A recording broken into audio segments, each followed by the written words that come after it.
Dès l'annonce de la pandémie au Burkina Faso, le caractère international de l'école a naturellement interpellé la direction générale sur les problèmes nombreux qui pourraient subvenir. Dans de telles situations, ma première préoccupation, c'est de faire en sorte que la sécurité sanitaire soit assurée.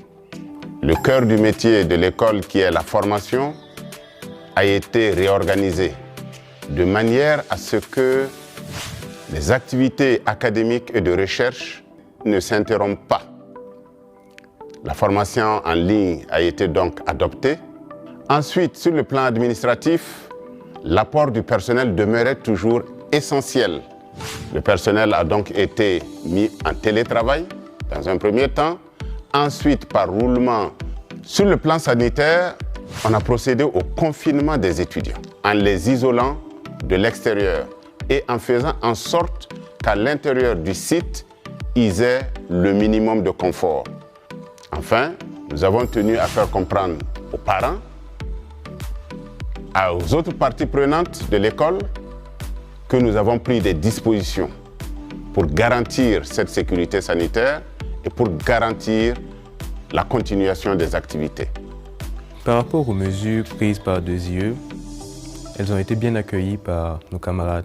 On se sentait en sécurité parce que, vu le nombre croissant de cas et les mesures que l'école a prises, nous étions vraiment rassurés de rester au sein du campus.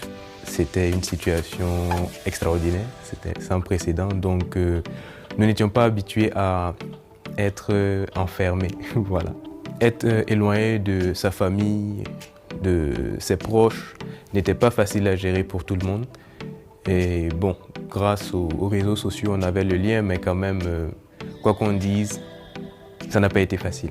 La Covid-19 a mis en exergue le rôle crucial de l'eau, le rôle de l'assainissement, la propreté.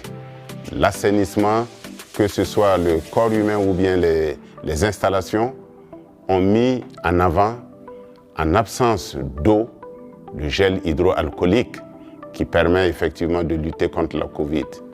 Et en tant qu'école d'ingénieurs, en tant que chimistes, nous avons les compétences, nous avons le matériel nécessaire pour la fabrication de ce liquide précieux.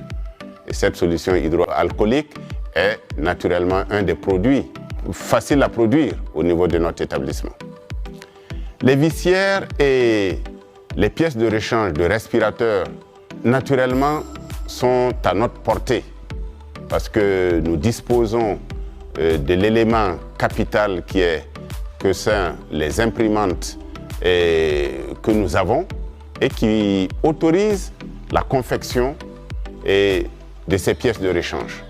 Aujourd'hui, nous pouvons véritablement nous féliciter que le déconfinement ait lieu, que les étudiants reviennent dans les amphis, que le personnel occupe leur poste comme avant.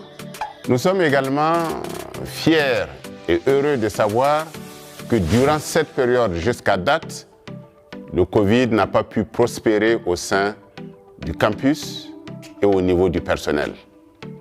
Nous sommes également heureux de voir que l'enseignement en ligne qui a été développé a été un succès.